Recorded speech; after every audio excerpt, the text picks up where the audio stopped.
An Introduction to the Book of Job. This book is grouped with 4 other poetic books, and it is among the oldest books in the Bible.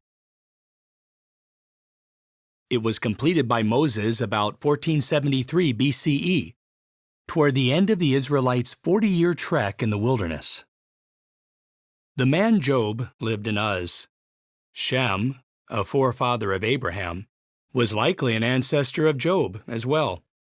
Even though Job was not an Israelite, he was a worshiper of Jehovah.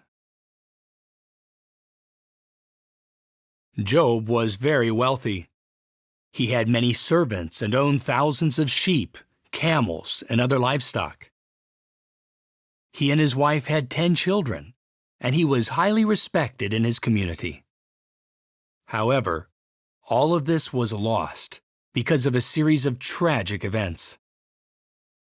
At the time Job's trials took place, Jehovah said that there was no one like Job on the earth.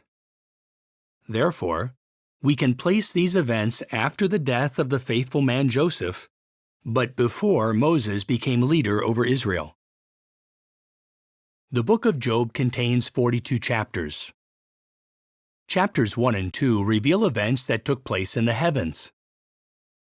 Satan challenged Jehovah and claimed that Job would not remain faithful when faced with adversity. Chapters 3 to 31 contain several rounds of debates between Job and his 3 companions, Eliphaz, Bildad, and Zophar.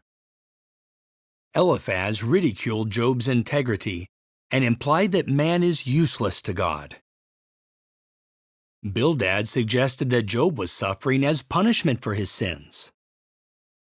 Zophar harshly insinuated that Job was wicked.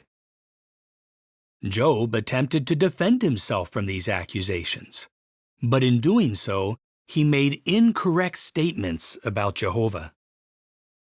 In chapters 32 to 37, after listening to what Job and his companions had to say, the young man Elihu offers wise counsel. Then, in chapters 38 to 41, Jehovah, speaking out of a windstorm, corrects Job's thinking with thought-provoking questions about creation. Did you know? The book of Job describes the earth as suspended upon nothing, a fact that was not widely recognized until centuries later. In the final chapter, God commands Job's 3 companions to offer a sacrifice and tells them that Job will pray in their behalf. Jehovah then restored Job's health and reputation, gave him double the wealth he had before, blessed him with 7 more sons and 3 more daughters, and allowed him to live for an additional 140 years. As you read this book, pay attention to how this account proves that Jehovah is not the cause of human suffering, how events in the heavens help us to understand the issue of universal sovereignty, and how the outcome of Job's trials gives us a glimpse of future kingdom blessings for those who remain loyal to Jehovah.